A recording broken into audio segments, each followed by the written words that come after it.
Hello friends.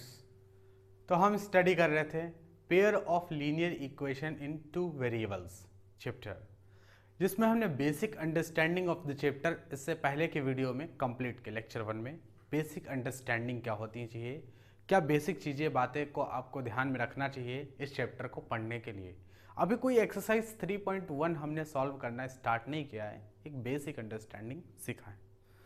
उसी बात को हम आगे बढ़ाएंगे जहाँ से हमने इससे पहले वाली क्लास में ड्रॉप किया था।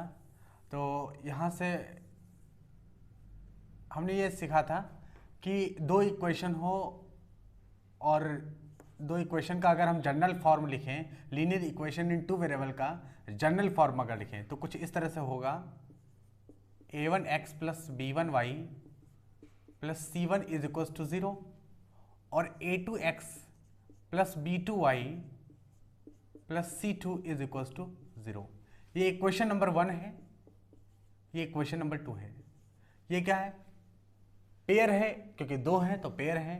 लीनियर इक्वेशन है क्योंकि x और y की पावर 1 है तो लीनियर इक्वेशन है। वेरिएबल 2 है क्योंकि x और y दो वेरिएबल हैं तो pair of linear equation in two variables ये है। यहाँ पर इक्वेशन नंबर 1, इक्वेशन नंबर 2 यहाँ पर हमने ड्रॉप कर दिया था इस चीज़ को, कि यहीं से छोड़ दिया था कि अब इसके बाद हम आगे सीखेंगे।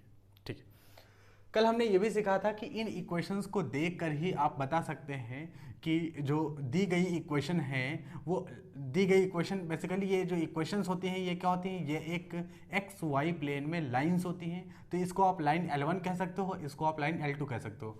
तो आप लाइन के फॉर्म में अगर आप पढ़ो, इस तरह से इक्वेशन मत पढ़ो, जैसे कह दो कि लाइन L1 है, ये लाइन L2 है, इस तरह से पढ़ो तो ज़्यादा सही रहेगा। तो ऊपर वाली जो इक्वेशन है वो लाइन L1 को रिप्रेजेंट करती है, नीचे वाली इक्वेशन लाइन L2 को रिप्रेजेंट करती है।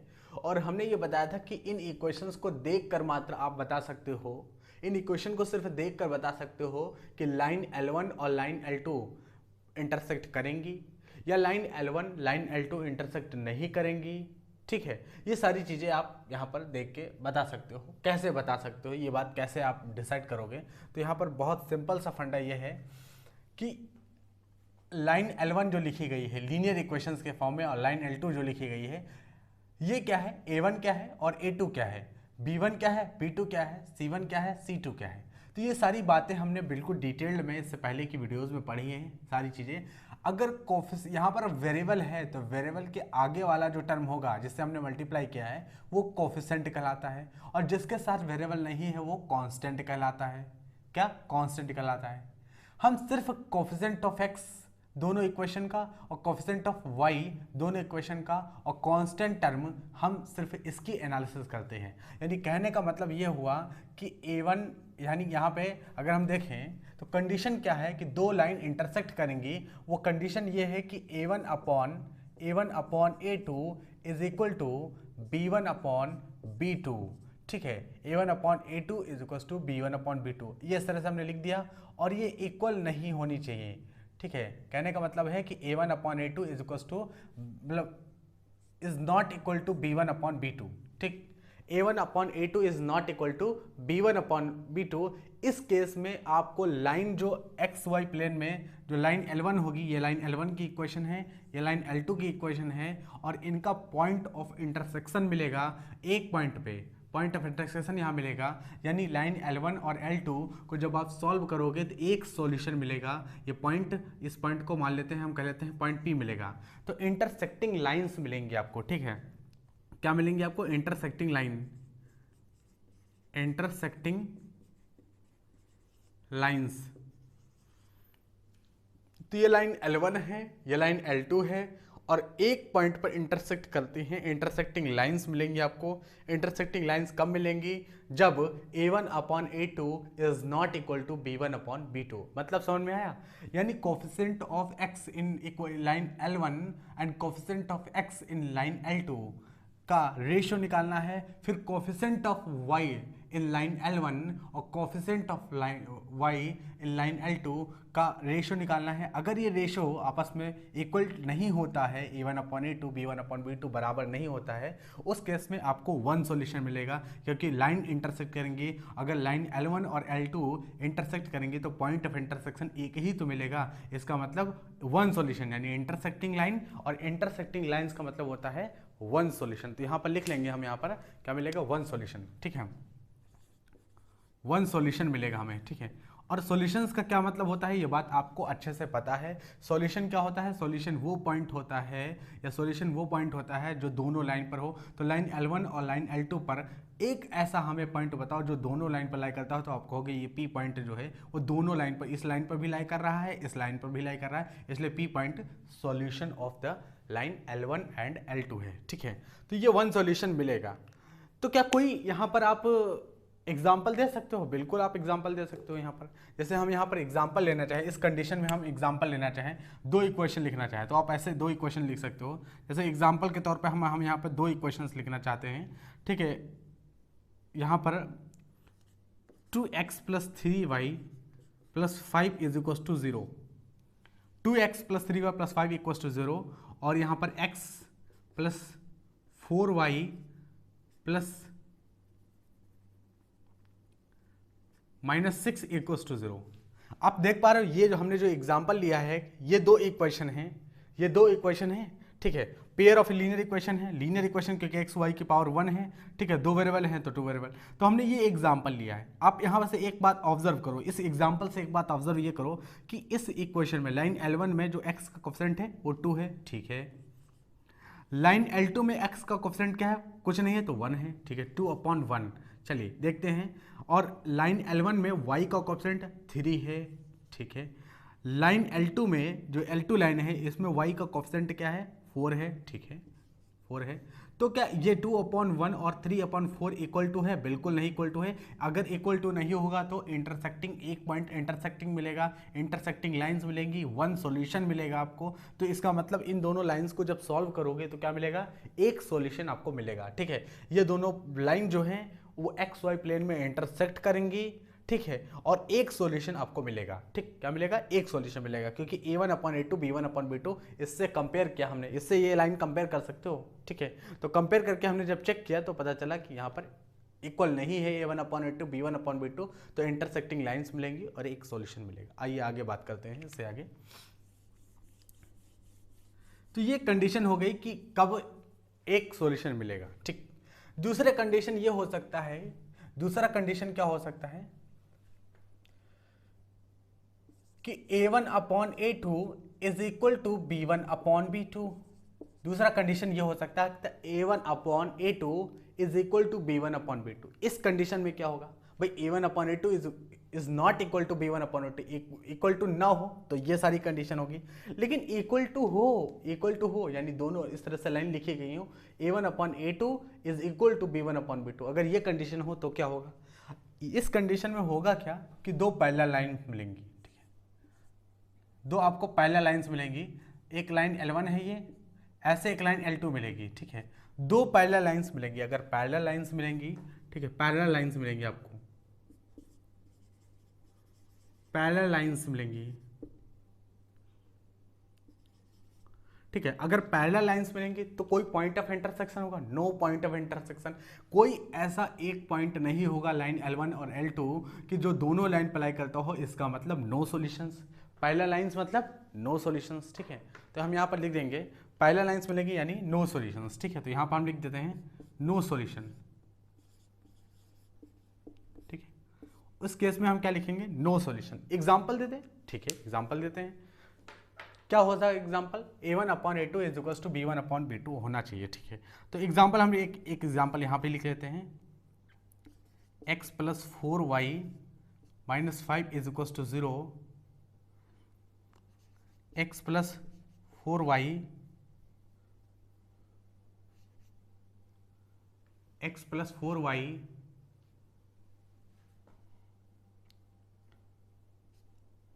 6 = 0, +6 = 0। आप ऐसे यहां पर ऐसे भी लिख सकते हो कि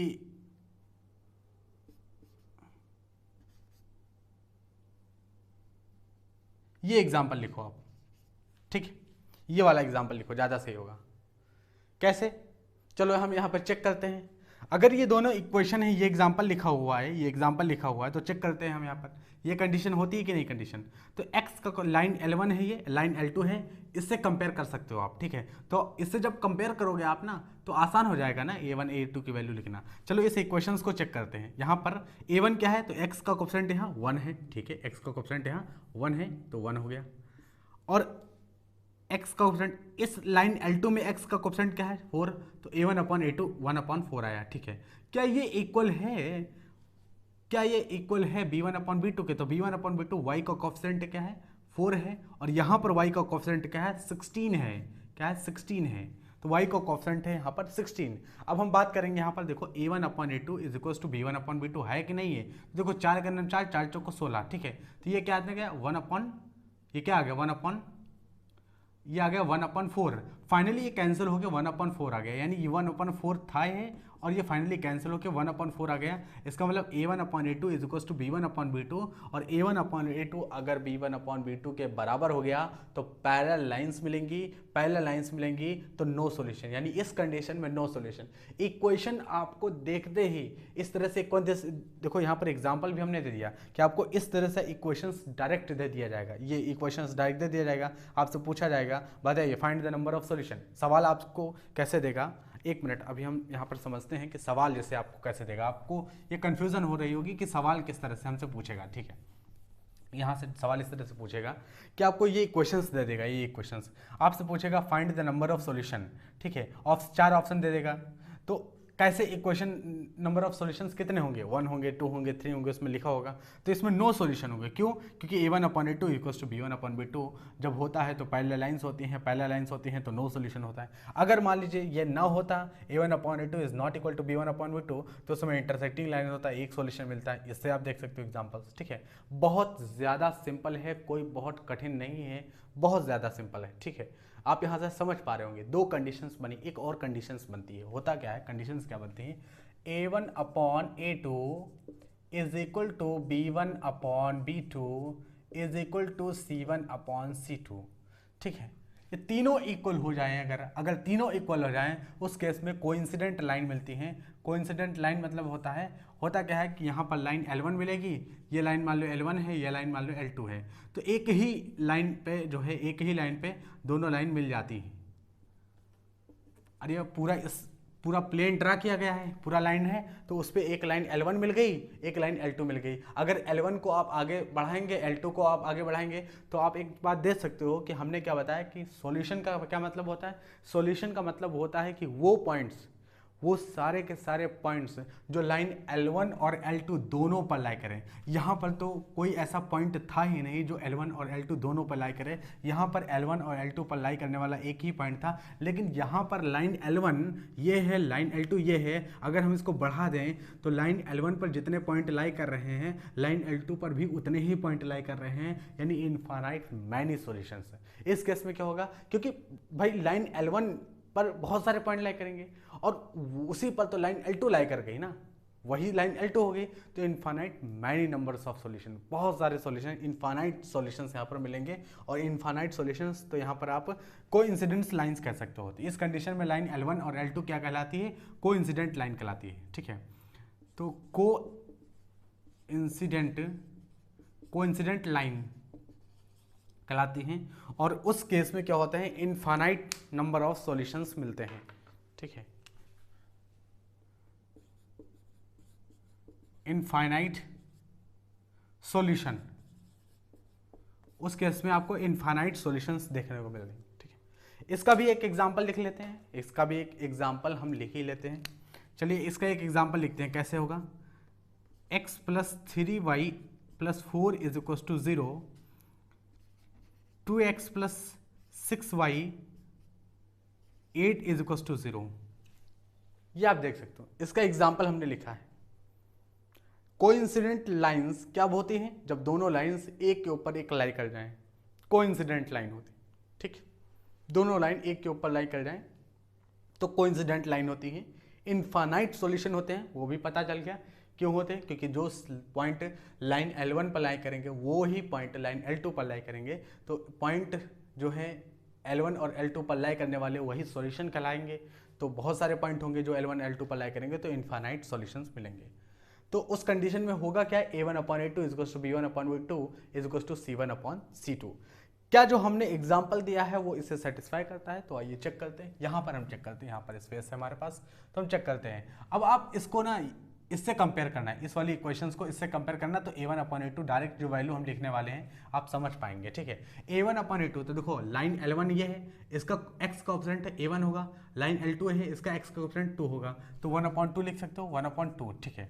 अब लाइन L1 ये है, x का y का कोएफिशिएंट 3 है और उसका लाइन L2 का y का कोएफिशिएंट 6 है, तो A1/A2 is equals to B1/B2। चलिए अगला लिखते हैं 4/8, ठीक है, C1/C2 4/8, ठीक। क्या ये आपस में बराबर है? चलिए देखते हैं। तो देखो 3 2 जा 6, 3 1 जा 3, 4 1 जा 4, 4 2 जा 8, इसका मतलब 1/2 1/2 1/2, इसका मतलब A1/A2 B1/B2 C1/C2 बराबर है। इसका मतलब ये दोनों लाइन क्या हो गई, कोइंसिडेंट लाइन हो गई। डायरेक्ट आपको यही बात चेक करनी है, और कोइंसिडेंट लाइन हो जाए तो क्या कहेंगे, इनफाइनाइट नंबर ऑफ सॉल्यूशंस मिलेंगे। ये एक बेसिक बात है जो हमें ये एक बेसिक कॉन्सेप्ट है जो हमें ये पता होना चाहिए, तब जाके हम लाइंस को देखने के बाद, अब देखो ये जब लाइन आपको मिलेंगी, लाइन L1 और लाइन L2 की जब इक्वेशंस आपको दी जाएगी तो यही 3 कंडीशंस अराइज करेंगी। पहली कंडीशन ये हो सकती है, दूसरी कंडीशन ये हो सकती है और तीसरी कंडीशन ये हो सकती है, ठीक है। 3 ही कंडीशन ऐसी हैं जो अराइज कर सकती हैं, ठीक है। पहली कंडीशन कि A1/A2 is not equal to B1/B2, उस कंडीशन में इंटरसेक्टिंग लाइंस मिलेंगी, 1 सॉल्यूशन, इस तरह का एग्जांपल हमने लिखा। दूसरी कंडीशन क्या हो सकती है, A1/A2 is equal to B1/B2 हो जाए। उस कंडीशन में क्या होगा, अगर A1/A2 is equal to B1/B2 हो गया तो पैरेलल लाइंस मिलेंगी, नो सॉल्यूशन, उस कंडीशन में कोई सॉल्यूशंस नहीं मिलेगा। कोइंसिडेंस लाइंस का मतलब क्या होता है कि A1/A2 is equal to B1/B2 is equal to C1/C2, infinite number of solution उस केस में हमें मिलेंगे, ठीक है। तो ये एक बेसिक कॉन्सेप्ट था जो सिर्फ लाइन को देखने पर, लाइन की इक्वेशंस को ही देखने पर हम बता सकते हैं कि कौन से कंडीशन है। अब आज के बाद अगर आपको लाइंस दे दी गई, एक लाइंस दूसरी लाइंस दे दी गई और आपसे डायरेक्ट पूछ लिया गया कि कौन सी, तो आप तुरंत A1/A2 B1/B2 और C1 यानी वेरिएबल के जो कोएफिशिएंट होंगे उनको देख के और कांस्टेंट टर्म को देख के आप बता दोगे तुरंत कि कौन सी कंडीशन होगी, इंटरसेक्टिंग मिलेंगी, पैरेलल मिलेंगी या कोइंसिडेंट मिलेंगी, खट से बता दोगे तुरंत। ये एक बहुत ही बेसिक चीज़ है। आगे अब हम मूव करेंगे थोड़ा सा, इसमें जो आगे की बातें सीखनी है उसको देखते हैं। एक छोटी सी बात ये भी हमें सीखना है यहाँ पर कि ये A1/A2 is equal to B1/B2 is not equal to C1/C2, ठीक है। ये आप लिख लीजिएगा, C1/C2 के बराबर नहीं होते, क्योंकि C1/C2 के बराबर अगर हो गया तो कोइंसिडेंट हो जाएंगे। तो पैरेलल लाइंस में एक चीज़ और होती है कि A1/A2 B1/B2 बराबर होंगे, लेकिन C1/C2 के बराबर भी नहीं होना चाहिए, क्योंकि इक्वल हो गया तो कोइंसिडेंट लाइन बन जाएगी, ठीक है। तो ये छोटा सा कॉन्सेप्ट था। चलिए हम आगे यहाँ पर क्वेश्चंस क्या लिखते हैं। अब अगला कॉन्सेप्ट क्या है, तो जैसे हमने यहाँ पर एक इक्वेशन दे दी x + 4y - 7 is equal to 0, 3x + y + 8 is equal to 0। ये दो इक्वेशन हमने यहाँ पर दे दी।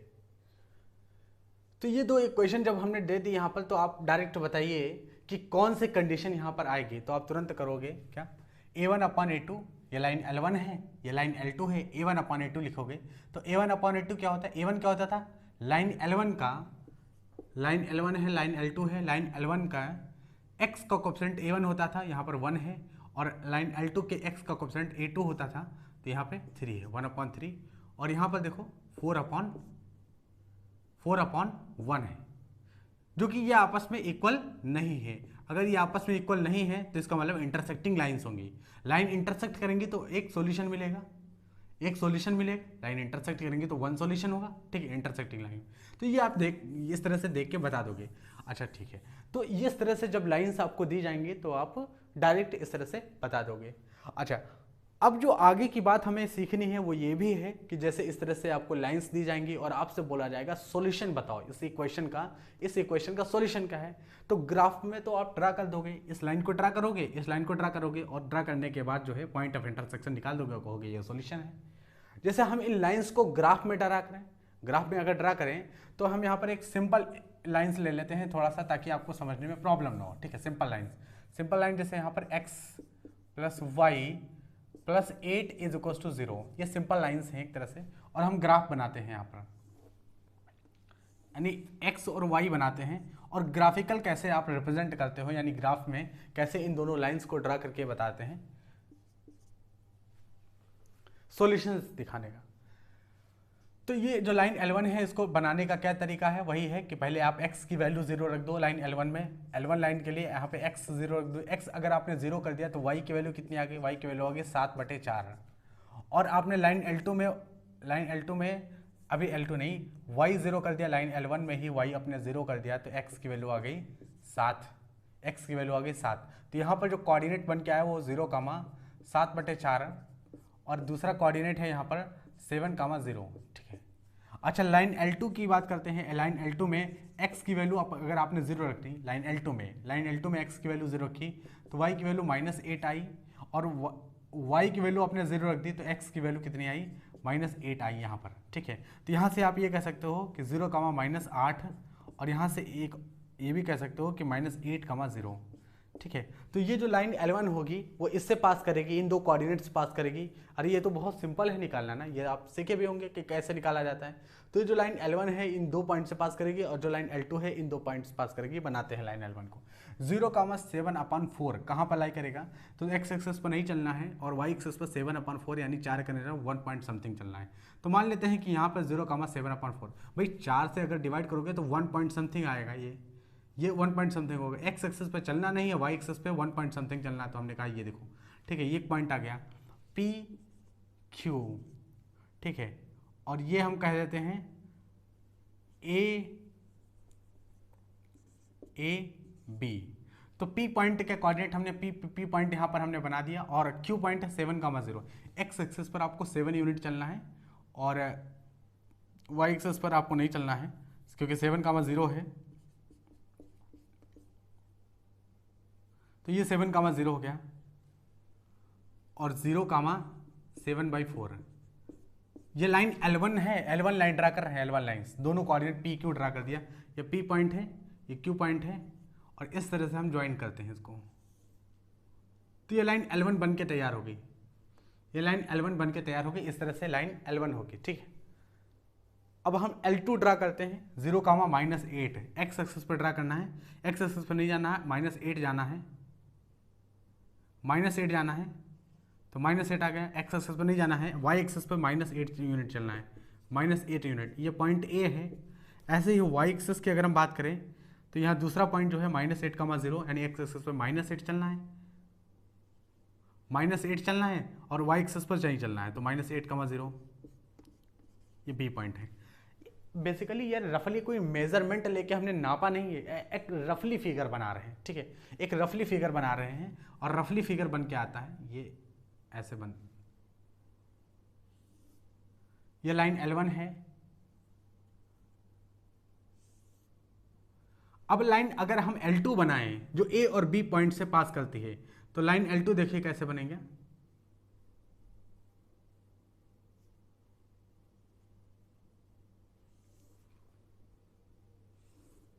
ठीक है, तो कुछ L2 जो है वो इस तरह से बनेगा। ठीक है, और ये यहाँ पर पॉइंट ऑफ इंटरसेक्शन आएगा। ये जो होगा, ये देखो, ये लाइन L1 है, ये लाइन L1 है, और ये लाइन L2 है, ये लाइन L1 है, ये लाइन L1 है, ये लाइन L2 है, और इनका पॉइंट ऑफ इंटरसेक्शन कुछ इस तरह से बन के आपको मिलेगा। ठीक है,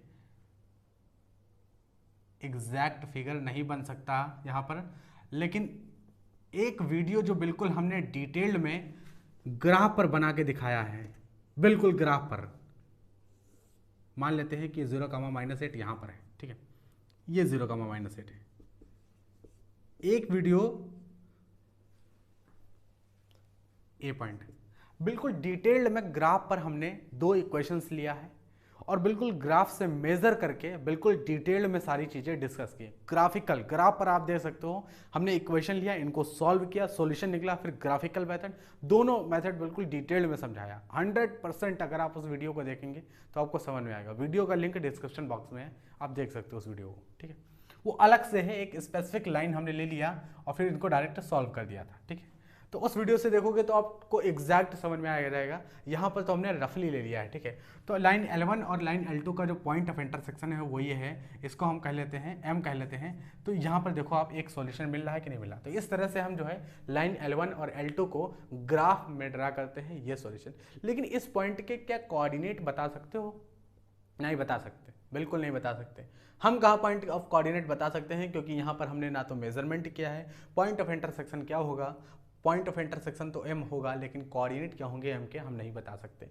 ग्राफिकल मेथड में हम नहीं बता सकते, क्योंकि ग्राफिकल मेथड अगर हमने कैलकुलेट करके लिया होता, वही इसलिए बोला ना कि ग्राफ में आप जाके देखो, वहाँ पर निकल आता है। ग्राफ में जब हमने कैलकुलेट करके नाप के बनाओगे तो वहाँ पर निकल आएगा। लेकिन यहाँ पर आप नहीं बना सकते हो, इस पॉइंट के कोऑर्डिनेट आप नहीं लिख सकते हो। उसका एक तरीका है लिखने का, हम इन इक्वेशंस को एल्जेब्रिकली सॉल्व करें। हम इन इक्वेशन को एल्जेब्रिकली सॉल्व करें, लाइन L1 और लाइन L2 को जब हम एल्जेब्रिकली सॉल्व करेंगे तो इस M पॉइंट के कोऑर्डिनेट लिख पाएंगे।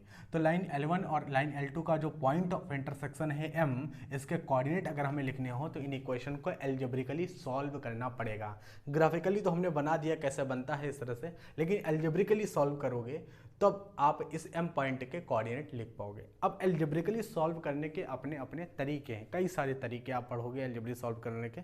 लेकिन जो बेसिकली यहाँ पर जो तरीका आप पढ़ते हो क्लास 10th के अंदर, वो 2-3 तरीके होते हैं, जैसे सब्स्टिट्यूशन मेथड, एलिमिनेशन मेथड और एक होता है क्रॉस मल्टीप्लिकेशन मेथड। ये 3 मेथड आप यहाँ पर सीखोगे।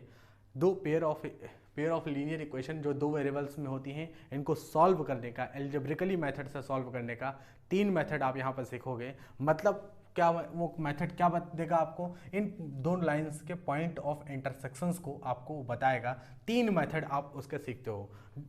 कभी कभी क्वेश्चंस में डायरेक्ट आपसे ये कह देता है कि solve these 2 pair of equation, ऐसे लिख देगा कि solve these 2 pair of equation by elimination method. तो एलिमिनेशन मेथड आप जो सीखने वाले हो आगे चल के, वही आपको लगाना पड़ेगा और सॉल्व करोगे तो पॉइंट ऑफ इंटरसेक्शन यानी कोऑर्डिनेट भी इसके लिख पाओगे, जो अभी आप नहीं लिख पा रहे हो, आगे चल के एल्जेब्रिकली मेथड से लिख पाओगे। लेकिन वो थोड़ी देर बाद हम उसको सीखेंगे। पहले हम एक्सरसाइज पर चलते हैं, एक्सरसाइज 3.1 पर चलते हैं अभी तक, क्योंकि हमने उसको सॉल्व किया नहीं। तो एक्सरसाइज 3.1 पे चलते हैं। जितनी चीज़ें अभी तक हमने सीखी हैं वो सफिशेंट है एक्सरसाइज 3.1 लगाने के लिए। तो देखिए, जब आपको 2 इक्वेशंस दे दी जाएं, 2 इक्वेशंस आपको दे दी जाएं और आपसे पूछ लिया जाए, जैसे हमने ये 2 इक्वेशंस दे दिया है यहाँ पर, x + y = 10, x - y = 4। ये 2 इक्वेशंस हमने दे दिया। बहुत सिंपल इक्वेशन है, कोई भी सॉल्व कर सकता है। अभी हमने यहाँ पर नहीं सीखा है सब्स्टिट्यूशन मेथड या क्रॉस मल्टीप्लिकेशन मेथड या एलिमिनेशन मेथड, नहीं, ठीक है, वो हम बहुत ही डिटेल्ड में सीखेंगे। और हमारा वादा है कि आप जब यहाँ पर पढ़ लोगे उन मेथड्स को, कोई भी इक्वेशन आपके सामने टिक नहीं पाएगी, आप इतना अच्छे से सीख जाओगे, ठीक है। लेकिन यहाँ पर हमने 2 इक्वेशंस दे रखी है और हम आपसे ये जानना चाहते हैं कि इसका सॉल्यूशन बताओ। आगे चल के जब आप सीख लोगे इसका सॉल्यूशन आप सेकंड में बता दोगे, तुरंत बता दोगे कि इसमें x और y का क्या वैल्यू होगा, इन 2 पेयर ऑफ लीनियर इक्वेशंस का क्या सॉल्यूशन होगा, तुरंत बता दोगे जब सीख लोगे। अभी तो सीखे नहीं, लेकिन सीख लोगे, ठीक है। लेकिन सवाल आपको इन दोनों इक्वेशंस को डायरेक्ट आपके सामने रख दे और आपसे पूछे कि इनका सॉल्यूशन बताओ, इस तरह का सवाल आपसे पूछा जाएगा। लेकिन प्रॉब्लम कहां पर आती है? प्रॉब्लम आती यह है कि जब इन इक्वेशंस को नहीं दिया जाता है, इन इक्वेशंस को वर्ड प्रॉब्लम में दिया जाता है। वर्ड प्रॉब्लम से इन इक्वेशंस को बनाना पड़ता है और फिर सॉल्व करना पड़ता है। इन इक्वेशंस को सॉल्व करना एल्जेब्रिकली और एक्स वाई की वैल्यू निकालना बहुत सरल है। लेकिन जब इन इक्वेशंस को वर्ड प्रॉब्लम में छुपा दिया जाता है, एक हाइड कर दिया जाता है, फिर उस हिडन सेंस से इन इक्वेशंस को बनाना पड़ता है, फिर सॉल्व करके आंसर निकालना पड़ता है। वहां पर सबसे ज्यादा प्रॉब्लम्स आती है स्टूडेंट्स को, ठीक है। जैसे ये हमने यहाँ पर इक्वेशंस दे दी है, अगर किसी को सॉल्व करना आता है, pair of linear equation 2 variable में सॉल्व करना होता है, तो अब तक वो सॉल्व कर चुका होगा, तुरंत सॉल्व कर चुका होगा, एक्स वाई की वैल्यू तुरंत निकाल के दे देगा, फट से दे देगा। इन इक्वेशन को सॉल्व करना बहुत बड़ी बात नहीं है। लेकिन अगर हम इन इक्वेशंस को वर्ड प्रॉब्लम्स के फॉर्म में लिख दें तब प्रॉब्लम होगी। देखो कैसे, जैसे हम इन इक्वेशंस को लैंग्वेज के फॉर्म में लिख दें, ठीक है। लैंग्वेज के फॉर्म में इन इक्वेशंस को लिखते हैं, इन जो इक्वेशंस यहाँ पर लिखी है लैंग्वेज के फॉर्म में लिखते हैं।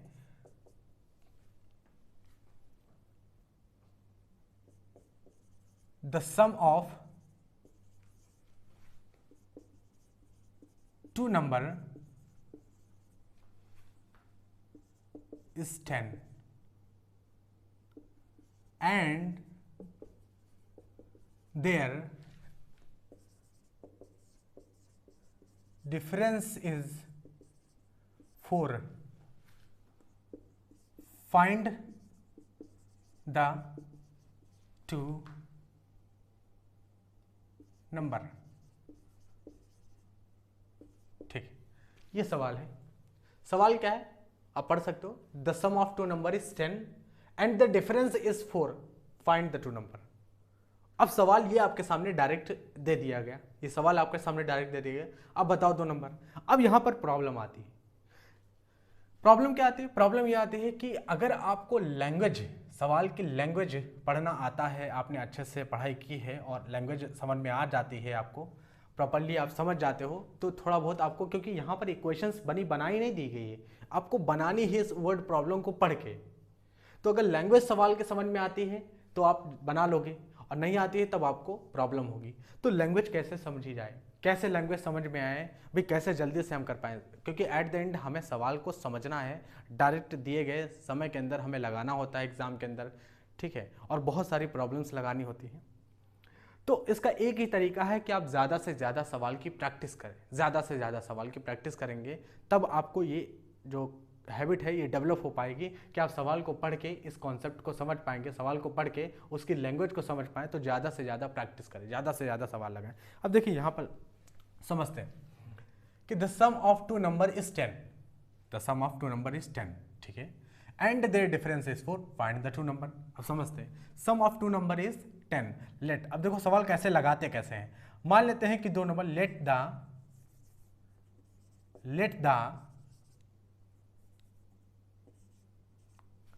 The two number be x and y। Let the two number be x and y। दो नंबर हैं, एक नंबर हमने x मान लिया, एक नंबर हमने y मान लिया। अब इन्होंने क्या बताया कि सम ऑफ टू नंबर का सम कितना है? 10 है। तो दो नंबर हैं, देखो x और y हमने माना है, इन दो नंबरों का सम कितना है? तो x और y का सम क्या है? 10। इक्वेशन नंबर 1 बन गई कि नहीं बन गई? अब देखो सवाल को कैसे हम यहाँ पर इक्वेशंस में लिख रहे हैं और इक्वेशंस को कैसे सवाल में लिखा, दोनों चीज आप ये देख सकते हो। पहले हमने इक्वेशंस लिखी थी, आपने अगर सही से ध्यान दिया होगा तो ये वही इक्वेशंस बन के आई है, वही इक्वेशंस दोनों लिखी थी डायरेक्ट। सॉल्व करना बहुत आसान था, लेकिन प्रॉब्लम को जैसे ही इसमें लेके गए थोड़ा टफ हो गया। कुछ बच्चे कह सकते हैं कि ये तो बहुत सरल प्रॉब्लम है, बहुत ईजी लैंग्वेज है। हाँ, तो ईजी लैंग्वेज है ना, इससे अभी आपको सवाल आपके एनसीईआरटी में ही ऐसे सवाल हैं कि थोड़ा सा हो सकता है कि एक्सरसाइज 3.1 के ही कुछ लोग सवाल में मिस्टेक कर दिए हों पहली बार में।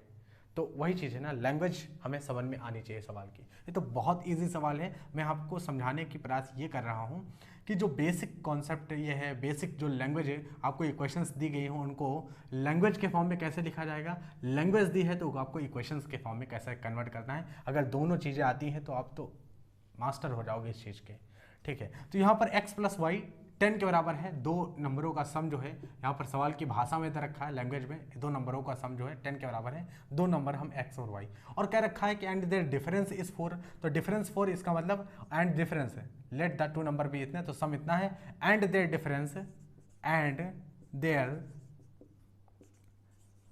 डिफरेंस कितना दे रखा है?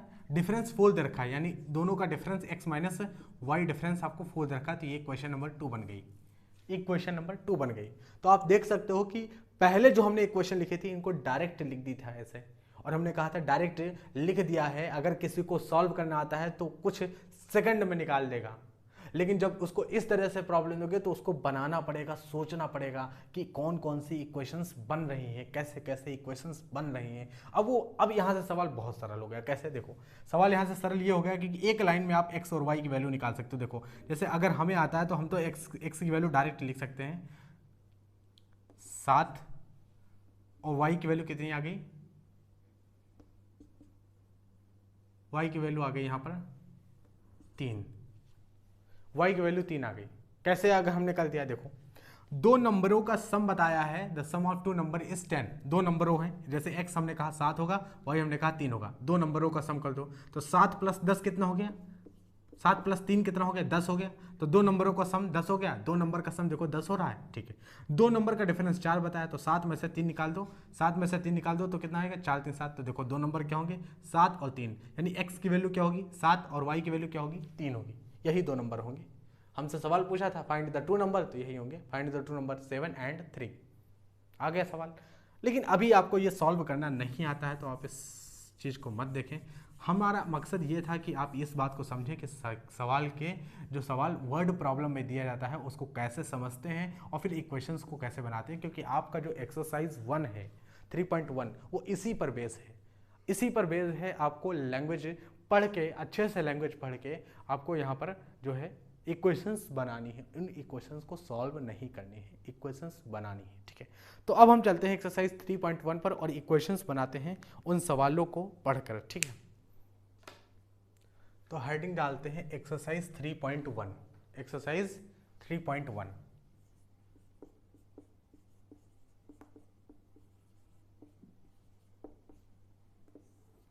एक्सरसाइज 3.1 और क्वेश्चन नंबर 1 लगाते हैं। क्वेश्चन नंबर 1 क्या है, पढ़ते हैं, लैंग्वेज पढ़ते हैं सवाल का। Aftab tales his daughter, Aftab अपने डॉटर से क्या बताता है, 7 years ago I was 7 times as old as you were then. Also 3 years from now I shall be 3 times as old as you will be. Is not this interesting? Represent this equation algebraically and graphically. अब देखिए आपको क्या समझ में आया इस सवाल को पढ़ के, कोई बात समझ में आई, नहीं समझ में आई। इतनी जल्दी आसानी से समझ में आने वाली नहीं है अगर आप पहली बार इसे समझ रहे हैं। तो देखिए कैसे समझते हैं, आप इस प्रॉब्लम्स को समझिए। एक्सरसाइज 3.1 का प्रॉब्लम नंबर 1 है। आफ्ताब क्या बात कह रहा है, अगर आप ये बात समझ नहीं पा रहे हो आफ्ताब क्या कह रहा है तो आप सवाल को सॉल्व नहीं कर पाओगे। चलिए तो प्रेजेंट एज हम ले लेते हैं। सवाल कैसे लगाते हैं, एक रेफरेंस बना लेते हैं और रेफरेंस हम मान लेते हैं कि प्रेजेंट एज, प्रेजेंट एज, ठीक है। आफ्ताब और उसकी डॉटर, आफ्ताब की प्रेजेंट एज मान लेते हैं x और उसकी डॉटर की प्रेजेंट एज मान लेते हैं y। आफ्ताब की प्रेजेंट एज मान लेते हैं x और उसकी डॉटर की प्रेजेंट एज आज। भाई इस तरह के सवालों में जो है 2 years बिफोर, यानी इस तरह से बोल देते हैं ना कि आई वॉज, यहाँ पे लिखा हुआ है कि 7 years ago, तो 10 years ago, 5 years ago, 2 years after, 3 years after। इस तरह के जब सवाल होता है कि जो सवाल पास्ट या फ्यूचर में बोल दिया जाता है उसका एक रेफरेंस लेना पड़ता है और रेफरेंस हम हमेशा प्रेजेंट में लेते हैं, ठीक है। बात हम प्रेजेंट की करते हैं, तो प्रेजेंट में मान लेते हैं कि आज इस समय जब हम ये सवाल लगा लें, आफ्ताब की एज x है और उसकी डॉटर की एज y है, तो 7 साल पहले इनकी आफ्ताब की एज कितनी रही होगी, ठीक है। तो 7 साल पहले इसकी आफ्ताब की एज रही होगी x -7 और 7 साल पहले इसकी डॉटर की एज रही होगी y -7। नहीं समझ में आया, कोई बात नहीं, कोई बात नहीं, नहीं समझ में आया।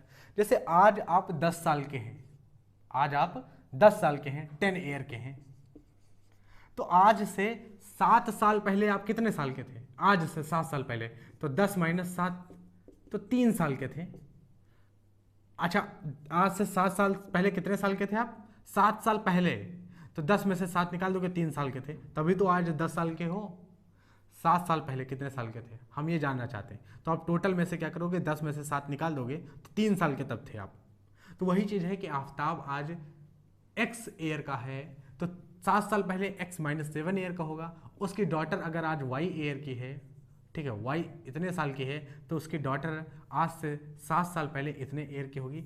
अब यहाँ पर कुछ बात दे रखा है उसको हमें समझने की ज़रूरत है।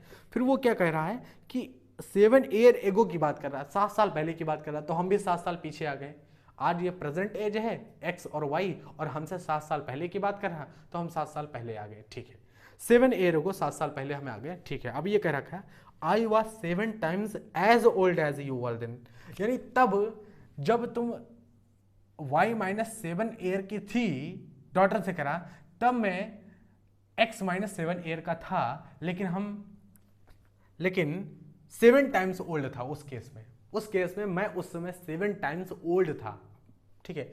अगर तुम 7 टाइम्स ओल्ड थे, x माइनस 7 जो कि आफ्ताब की है, y माइनस 7 जो कि उसकी डॉटर की है, अगर तुम उस समय 7 टाइम्स ओल्ड थे, 7 टाइम्स ये ऑलरेडी ओल्ड थे, 7 गुना अपनी लड़के से, अपनी पुत्री से वो 7 गुना जो है ओल्ड था, ठीक है।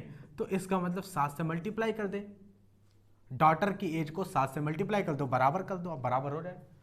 भाई वो कहने का कोशिश ये कर रहा है कि मैं आज से 7 साल पहले मेरी जितनी उम्र थी और तुम्हारी भी 7 साल पहले जितनी उम्र थी, उसका मैं 7 गुना तुमसे बड़ा था। 7 गुना अगर मैं तुमसे बड़ा था तो 7 गुना आज इसको डॉटर से मल्टीप्लाई करो, अपनी डॉटर से 7 गुना बड़ा था तो डॉटर को 7 से मल्टीप्लाई कर दो, तो ये बराबर कर सकते हैं कि नहीं कर सकते?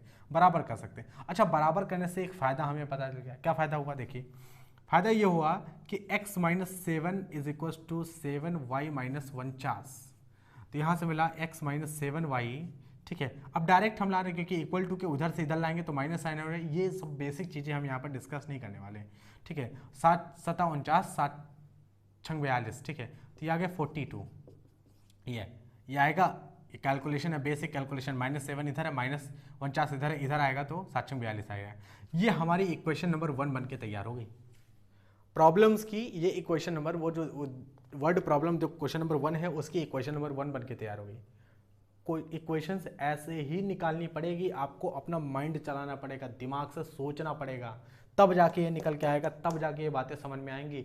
हो सकता है कि किसी को ये बात ना समझ में आए, पर कोई बात नहीं, आप दूसरी बात देखें, तीसरी बात देखें, दिमाग चलाएं, तब समझ में आएगा। चलिए 3 साल बाद आज बात करते हैं। आज से 3 साल बाद, अगर प्रेजेंट ईयर है, एज है 7 साल पहले, 7 ईयर एगो, ठीक है, लिख लेते हैं 7 ईयर एगो, ठीक है। और उसके बाद जो बात हुई है यहाँ पर 3 ईयर फ्रॉम नाउ, 3, ठीक है। तो आज से 3 साल पहले, ठीक है, तो 3 ईयर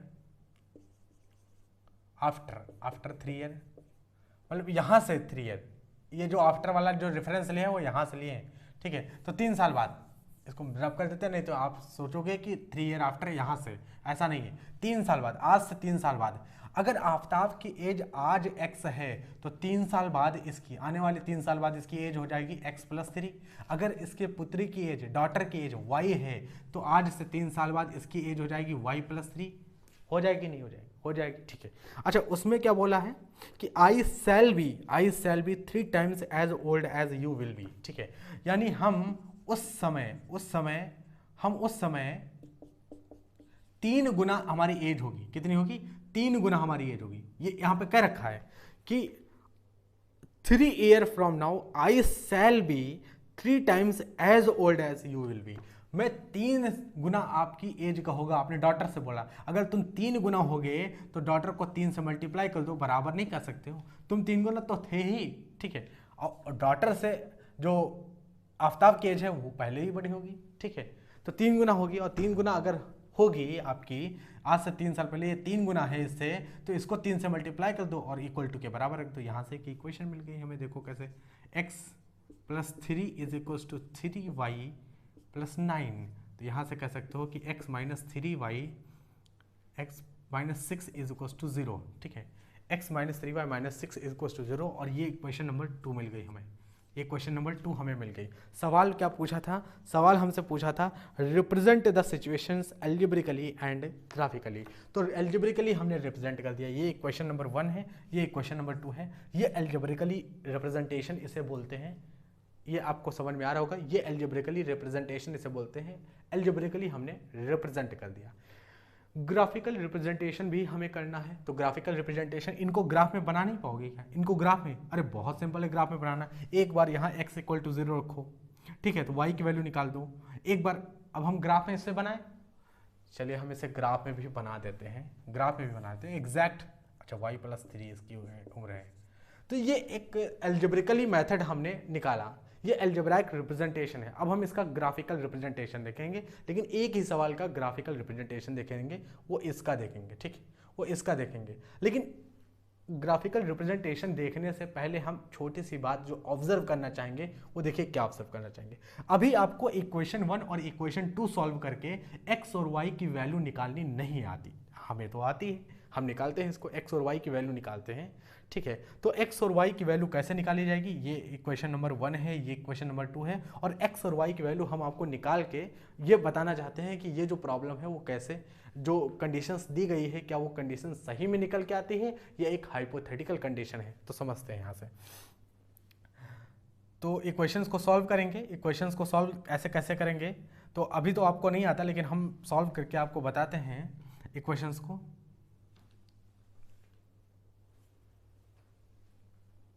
तो जब हमने इन दोनों इक्वेशंस को सॉल्व किया, इन दोनों इक्वेशंस को जब सॉल्व किया x और y के लिए, तो x की वैल्यू 42 आई, y की वैल्यू 12 आई। ये x और y की वैल्यू क्या है, तो आप ये देख पा रहे होंगे कि x मतलब प्रेजेंट एज आफ्ताब की x है, और ये कितनी आई 42। इसका मतलब प्रेजेंट एज इस समय प्रेजेंट एज आफ्ताब कितने साल का है, 12 ईयर का है, ठीक है। और प्रेजेंट एज y की वैल्यू आई, तो प्रेजेंट एज y किसकी है, डॉटर की है, डॉटर की प्रेजेंट एज 12 है, तो इस समय उसकी डॉटर कितनी है, 12 साल की है, ठीक है। अब देखिए सवाल में जो बात दे रखी है, एनसीईआरटी उठाइए, सवाल में जो बात दे रखी है उसको आप समझिए। अगर आज इसकी उम्र 42 साल है तो आज से 7 साल पहले कितनी उम्र रही होगी, तो आप कहोगे 42 42 माइनस 7, तो 7 छंगे 7 7 5 35। इसका मतलब यहाँ पर अगर हम 42 रख दें, यहाँ पर 42, और 42 में से आप 7 माइनस कर दो तो कितना आएगा, 42 माइनस 7 यानी 35, ठीक है 35। और आप एक चीज़ देखो, 12 है, 7 साल पहले इसकी कितनी उम्र होगी, तो 12 यहाँ रख दो, 12 में से 7 माइनस करो तो कितना आएगा, 7 5 12, ठीक है। अब आप देखो इसका मतलब 7 साल पहले आफ्ताब कितने साल का रहा होगा, 35 साल का, और 7 साल पहले डॉटर इसके कितने साल की रही होगी, 5 साल की। देखो ये अपनी उम्र का, ये यहाँ पर आप देखो सवाल में ये लिख के रखा है कि आफ्ताब की उम्र 7 साल पहले आफ्ताब की उम्र 7 गुना है अपनी डॉटर की एज का। देखो 5 7 35, अगर 5 को 7 से गुणा करोगे तो 5 7 35 आ रहा है कि नहीं आ रहा। ये प्रॉब्लम, यही प्रॉब्लम भाई जो आपकी वर्ड प्रॉब्लम्स है उसमें यही चीज़ तो लिखा हुआ है कि 7 गुना। अच्छा वो बता रहे थे कि आज से 3 साल बाद जो उम्र होगी आफ्ताब की वो 3 गुना होगी, तो चलते हैं 3 साल बाद 42 यहाँ रखेंगे तो 42 प्लस 3 45, ठीक है। तो आफ्ताब की एज 3 साल बाद 45 साल हो जाएगी, और इसकी पुत्री की एज कितनी होगी यानी डॉटर की एज, तो 12 यहाँ रखेंगे तो 12 प्लस 3 15, ठीक है 15 साल हो जाएगी। तो देखो आफ्ताब की एज यहाँ से 12 थी 15, 3 से भाई 15 थी 45 करोगे तो 3 गुना एज है कि नहीं, इसीलिए तो हमने इसकी डॉटर की एज को 3 से मल्टीप्लाई किया, क्योंकि आफ्ताब की एज ऑलरेडी 45 साल है, इसीलिए इसकी डॉटर की एज को 3 से हमने मल्टीप्लाई किया ताकि बराबर आ जाए, ठीक। यही काम यहाँ किया है कि इसकी डॉटर की जो एज है वो 5 साल है आज से 7 साल पहले, प्रेजेंट ऐसे 7 साल पहले, और इसकी जो एज है वो 35 साल है, इसीलिए 7 से हमने डॉटर की एज को 7 से आज से डॉटर की एज 7 से मल्टीप्लाई किया ताकि बराबर आ जाए, ठीक है। तो 7 5 35 बराबर आ गया होगा, इसलिए हमने सॉल्व करके ये चीज़ दिखाई थी। हाँ हो सकता है कि बहुत सारे बच्चों को ये चीज़ समझ में ना आई हो, क्योंकि x और y की वैल्यू निकालना हमने सीखा नहीं है, तो ये बात समझ में ना आई हो, लेकिन आप इस बात को समझिए, और जब हम x y की वैल्यू निकालेंगे तब आप डायरेक्ट इस बात को समझ पा रहे होंगे, देख पा रहे होंगे, ठीक है। लेकिन होगा ऐसे ही, अभी हम x y की वैल्यू निकालना आगे सीखेंगे, ठीक है। तो इसको हम रिप्रेजेंट करते हैं, ग्राफिकली भी रिप्रेजेंट करते हैं। 2 इक्वेशन लिख लेते हैं जो 2 इक्वेशंस निकल के आई, एक इक्वेशंस तो ये निकल के आई, दूसरी इक्वेशंस ये निकल के आई। एल्जेब्रिकली हम बना चुके हैं, ग्राफिकली हमें बनाना है, ठीक है। तो दोनों इक्वेशंस को लिख लेते हैं। एक इक्वेशंस क्या है, x minus 7y plus 42 is equal to 0, एक इक्वेशन ये है। दूसरी इक्वेशन है x minus 3y minus 6 is equal to 0, ठीक है -6। ये दोनों इक्वेशन को ग्राफिकली हमें बनाना है, ठीक है। तो इसको हम रब करते हैं, फिर उसको हम बनाते हैं, ग्राफिकली रिप्रेजेंट करके दिखाते हैं। तो हम XY प्लेन बना लेते हैं, XY लाइन बना लेते हैं। उसको बनाने के लिए, इन दोनों इक्वेशंस को बनाने के लिए, तो इक्वेशन नंबर 1 का कंसिडरेशन लेते हैं, x माइनस 7y प्लस 42। कैसे हम बनाते हैं ग्राफिकली, सवाल नंबर 1 ही में समझेंगे ग्राफिकली, बाकी के 2 एल्जेब्रिकली ही रिप्रेजेंट करेंगे, ठीक है। ग्राफिकली बाकी 2 आप बना सकते हो। इस इक्वेशंस को कैसे हम लाइन पर ड्रा करते हैं, XY प्लेन में ये x एक्सिस है, ये y एक्सिस है, ये हमारा ऑरिजिन है, ठीक। और हम यहाँ पर इस लाइन को कैसे यहाँ ड्रा करेंगे, तो हम क्या करेंगे, एक बार x इक्वल टू 0 रखेंगे। अगर आप x इक्वल टू 0 रखते हैं तो -6y plus 42 is equal to 0 आ जाएगा, क्योंकि x तो 0 हो गया ना, यहाँ तो 0 हो गया, x की जगह 0 आपने रख दी। तो यहाँ से कैसे y की वैल्यू निकले, तो y की वैल्यू आएगी, ये उधर जाएगा तो 7 छंग 42 हो जाएगा, ठीक है। अरे भाई डायरेक्ट आप लिख सकते हो -7y is equal to -42 direct, और ये माइनस से माइनस कैंसिल, 7 छंग 42 होता है, तो y की वैल्यू कितनी आ गई, 6 आ जाएगी। तो यानी पॉइंट ऑफ कोऑर्डिनेट अगर हम देखें तो यहाँ से आएगा 0,6, इससे लाइन पास करेगी, ठीक है। एक बार आप y इक्वल टू 0 इसी लाइन में रख के देखो, तो यहाँ से x minus y equal to 0 रखोगे तो 7 यहाँ पर 0 रख दो और प्लस 42 इक्वल टू 0, तो x की वैल्यू आएगी 42, ठीक है। यानी यहाँ से जो पॉइंट ऑफ कोऑर्डिनेट आएगा वो x की वैल्यू 42,0, ठीक है। तो ये दो पॉइंट आएंगे, एक पॉइंट ये आएगा, एक पॉइंट ये आएगा, इससे ये वाली लाइन इन दोनों पॉइंट से पास करेगी। 0,6 एक्स एक्सिस पर 6 यूनिट चलनी है, ठीक है, एक्स एक्सिस पर 6 यूनिट, और वाई एक्सिस पर आप एक्स एक्सिस पर 6 यूनिट 0,6, वाई एक्सिस पर 6 यूनिट चलनी है, एक्स एक्सिस पर नहीं चलना था, तो यहाँ पर 0,6 आ गया, ठीक है। तो एक्स एक्सिस पर कितना चलना है, 0 चलना है, वाई एक्सिस पर 6 यूनिट चलना है, तो देखो 0,6 इस पॉइंट से ये लाइन जरूर पास करेगी, ठीक है। 0,6 यहाँ बना देते हैं। दूसरा पॉइंट देखते हैं, दूसरा पॉइंट है यहाँ x की वैल्यू कितनी आई, x की वैल्यू जब आपने 0 रखी, y की वैल्यू इसमें 0 रखी, तो x की वैल्यू कितनी आई, -42 आ गई। ये 42 उधर जाएगा तो ये -42 आएगा, ठीक है। तो -42,0 यानी x एक्सिस पर -42 यूनिट चलनी है और y एक्सिस पर आपको 0 यूनिट चलनी है, y एक्सिस पर नहीं चलना है, ठीक है। तो -42,0 ऐसे ड्रा करते हैं, -42,0, ठीक है। और इस लाइन से ऐसे यहाँ पर ज्वाइन करते हैं, तो ये जो लाइन होगी पहली वाली लाइन, ये वाली लाइन, वो कुछ ऐसे ड्रा होके आएगी। ये प्रॉपर मेजरमेंट नहीं, क्योंकि 42 यूनिट बहुत बड़ा हो गया, 42 यूनिट हो सकता है बहुत बड़ा हो ग्राफ में, 6 यूनिट इससे बड़ा हो, ये प्रॉपर लाइन नहीं बनाई है, एक एजम्पशंस बना दिया है एक तरह से। तो ये लाइन ऊपर वाली लाइन होगी L1 लाइन इस तरह की। अच्छा, इसी तरह से लाइन L2 का भी कंसिडरेशन करेंगे, मतलब ऐसे ही x और y 0 रख कर कोऑर्डिनेट्स निकालेंगे, किन कोऑर्डिनेट से वो पास करेगी वो लाइन L2 लाइन, ठीक है। तो समझते हैं लाइन L2 की बात। L2 जो लाइन है वो x minus 3y -6 equal to 0, ठीक है। तो एक बार आप x इक्वल टू 0 रखो इस इक्वेशन में, तो कितना आएगा, -3y -6 इक्वल टू 0, तो y की वैल्यू कितनी आ गई, 6 अपॉन -3, 3 2 जा 6, यानी y की वैल्यू -2, तो 0, -2 आ गई। इस पॉइंट से एक ये लाइन जो है इस पॉइंट से पक्का पास करेगी। ये कैलकुलेशन है इसीलिए हम फास्ट कर रहे हैं, क्योंकि सिर्फ सिंपल कैलकुलेशन है, ठीक। अब इस बार y इक्वल टू 0 रखो, अगर y आपने 0 कर दी, तो अगर y 0 कर दी तो x -3 टाइम्स यहाँ पर 0 आ जाएगा, -6 इक्वल टू 0, तो x की वैल्यू आ गई 6। इसका मतलब ये पास करेगा 6,0 से, इसका मतलब ये पास करेगा 6,0, तो एक पॉइंट से पास करेगा 0, -2, एक्स एक्सिस पर नहीं चलना है, -2, यानी यहाँ से यहाँ एक पॉइंट ये होगा 0, -2, ठीक है। दूसरा पॉइंट किससे पास करेगी, 6,0 यानी यहाँ, तो 6 एक्स एक्सिस पर 6 यूनिट, 6,0, ठीक है। यहाँ से अब ये तो दूसरी लाइन होगी वो इस तरह से पास करेगी, ठीक।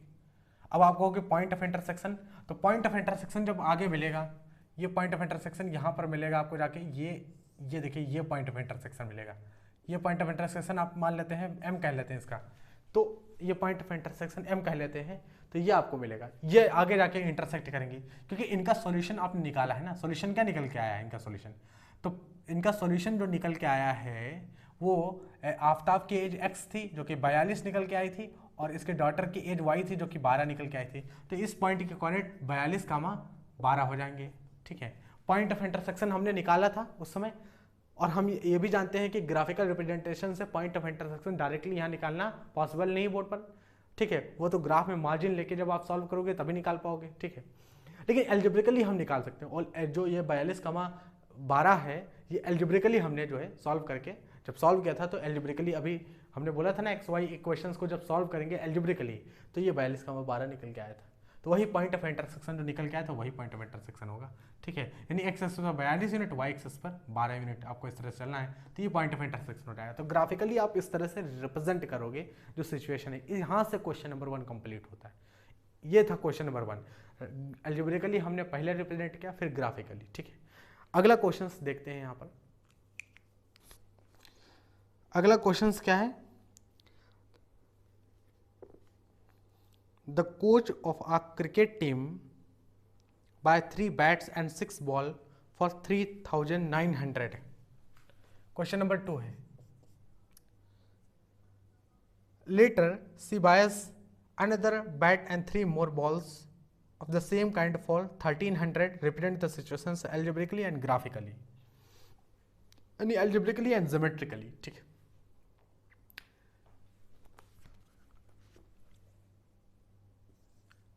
Let the cost of bat is X rupees and cost of one bat. Let the cost of one bat is X rupees and one ball is Y rupees. अगर हम ये माने तो पहली कंडीशन क्या है? The coach of a cricket team buys 3 bats and 6 balls for 3,900.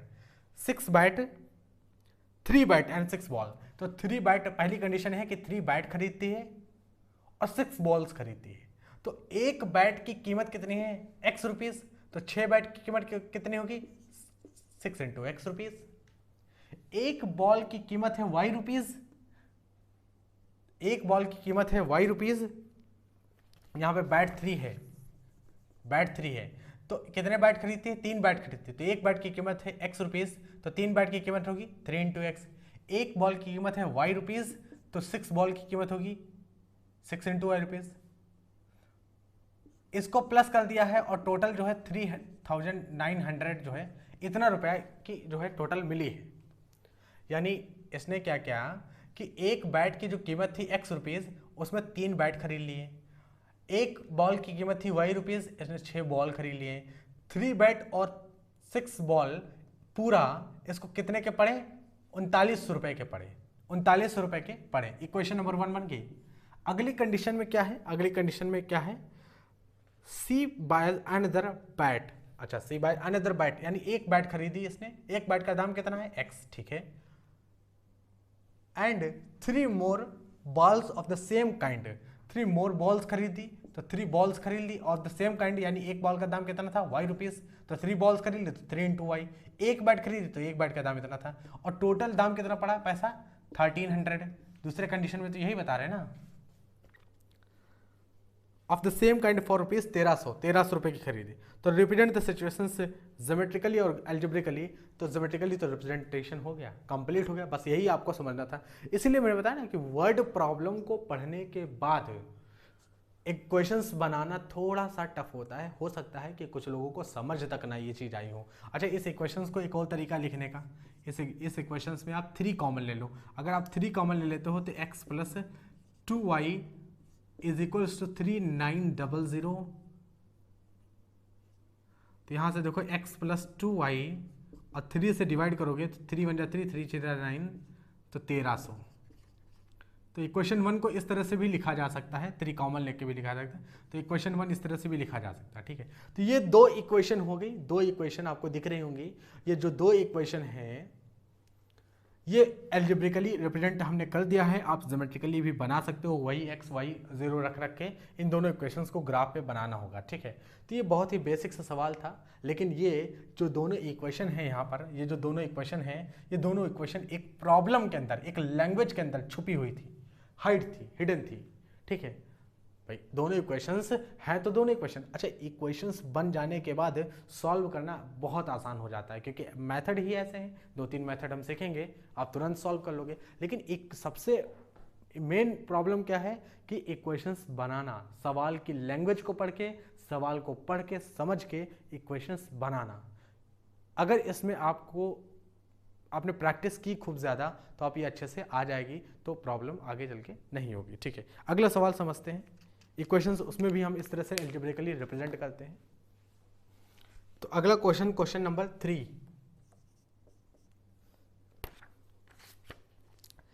The cost of 2 kg of apple is and the cost of 2 kg of apples and 1 kg of grape on a day was found to be 160.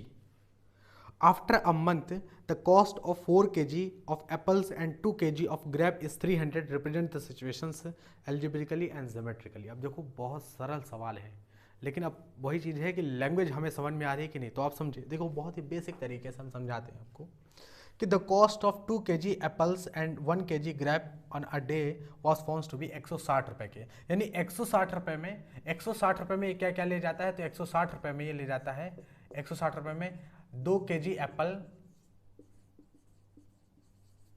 Apples और यहाँ पर 1 kg grapes अंगूर, ठीक है। 160 रुपये के 2 kg apples और 1 kg grapes ले जाता है। लेकिन एक महीने के बाद कंडीशन कुछ बेचती है, मतलब कुछ थोड़ा समय चला जाता है, उसके बाद जो है 300 रुपये के, ये 300 रुपये का क्या कितना सामान खरीदता है, 4 kg एप्पल, 4 kg एप्पल्स और यहाँ पर 2 kg ग्रेप्स, 2 kg ग्रेप्स 300 रुपये के। तो इसी सिचुएशंस को आप ज्योमेट्रिकली यानी एल्जेब्रिकली रिप्रेजेंट करना है। बताइए कैसे रिप्रेजेंट किया जाएगा। यानी एक कंडीशन ये है कि 160 रुपये में 2 किलो एप्पल यानी 2 किलो सेब और 1 किलो अंगूर, 1 kg अंगूर, ठीक है, ग्रेप्स मीन्स अंगूर। तो ये 2 kg एप्पल्स 1 kg ग्रेप्स 160 रुपये का खरीदता है। कुछ टाइम के बाद 300 रुपये से 4 kg एप्पल, ठीक है, और 2 kg ग्रेप्स खरीदता है। इस सिचुएशंस को आप अगर ज्योमेट्रिकली आप एल्जेब्रिकली रिप्रेजेंट कर दें तो बस वही चीज़ पूछा ना एल्जेब्रिकली। तो हम मान लेते हैं कि लेट द कॉस्ट ऑफ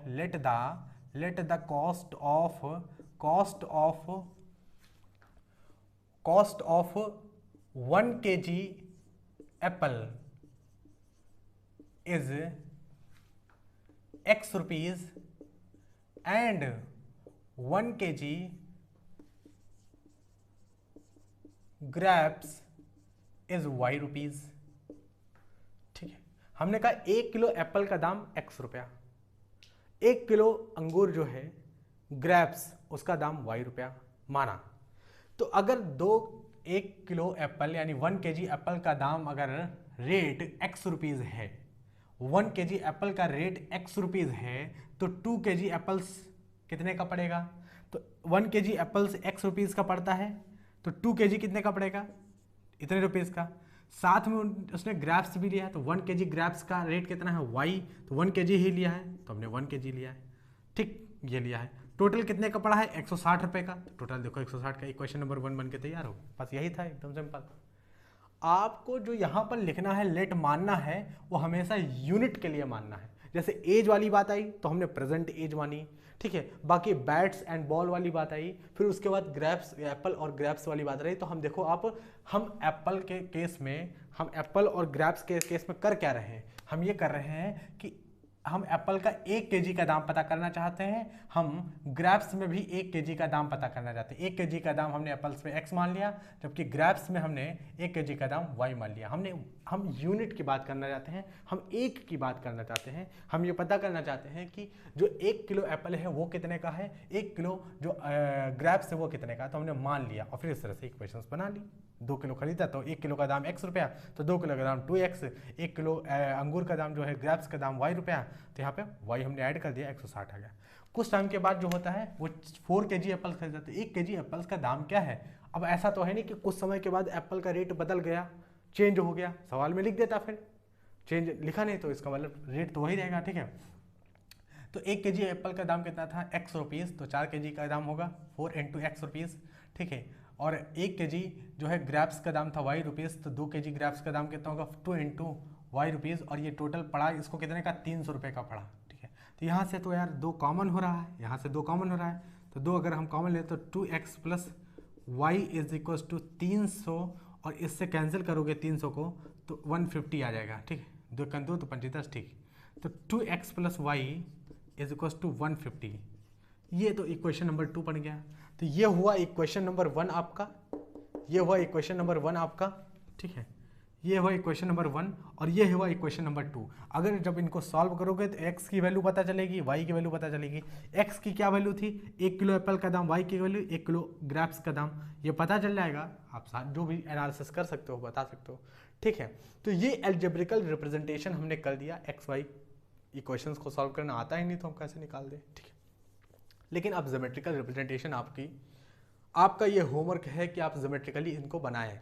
ठीक है, एक्स की वैल्यू एक बार जीरो रखें, वाई की वैल्यू निकाल दें, वाई की वैल्यू जीरो रखें, एक्स की वैल्यू निकाल दें, 2 पॉइंट यहाँ मिलेंगे, 2 पॉइंट यहाँ मिलेंगे, ये दो इक्वेशन उन दोनों पॉइंट से पास करेगी, ये भी इक्वेशन उन दोनों पॉइंट से पास करेगी, पॉइंट ऑफ इंटरसेक्शन जरूर मिलेगा आपको।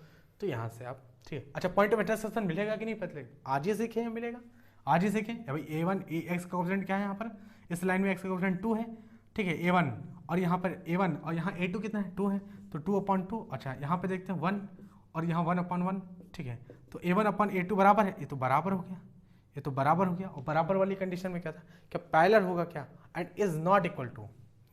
C1/C2 देखते हैं, तो ये देखो -160 और ये कितना आएगा -150, तो माइनस से माइनस कैंसिल, ये से cancel, 16/15 is not equal to, ये तो इक्वल आ गया, तो ये तो एक ही कंडीशन है, ये तो एक ही कंडीशन है। ठीक है भाई, इनफाइनाइट नंबर ऑफ सॉल्यूशंस मिलेंगे इन पे, क्या मिलेंगे, इनफाइनाइट नंबर ऑफ सॉल्यूशंस मिलेंगे, क्योंकि ये तो कोइंसिडेंस वाली कंडीशन है। अच्छा कोइंसिडेंस वाली भी कंडीशन नहीं, ये कोइंसिडेंस वाली भी कंडीशन नहीं, कोई सॉल्यूशन यहाँ पर नहीं मिलेगा। इसका मतलब क्या होगा, इसका मतलब आप सॉल्व कर पाएंगे, तो जब आप इसे x और y के टर्म में सॉल्व करेंगे तो ये सॉल्व ही नहीं होगी equation, no solution, no solution, इसका नो सॉल्यूशन होगा। भाई यही तो है नो सॉल्यूशन, आप देख सकते हो, डायरेक्ट ऐसे बता सकते हो, एक्स वाई के टर्म में जब इसको सॉल्व करोगे तो कोई सॉल्यूशन ही नहीं मिलेगा।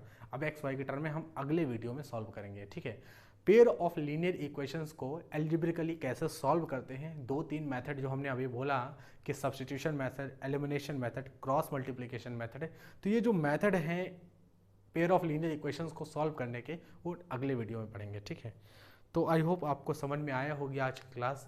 और ऐसे ही अगर आपको क्लास 10th का मैथमेटिक्स सीखना है, बिल्कुल डिटेल्ड में सारी चीज़ें एक एक चीज़ें पढ़नी है, और आपके रिलेटेड में अगर कोई लोग हों तो उनके भी साथ शेयर कीजिएगा। तो मिलते हैं नेक्स्ट वीडियो में, तब तक के लिए धन्यवाद।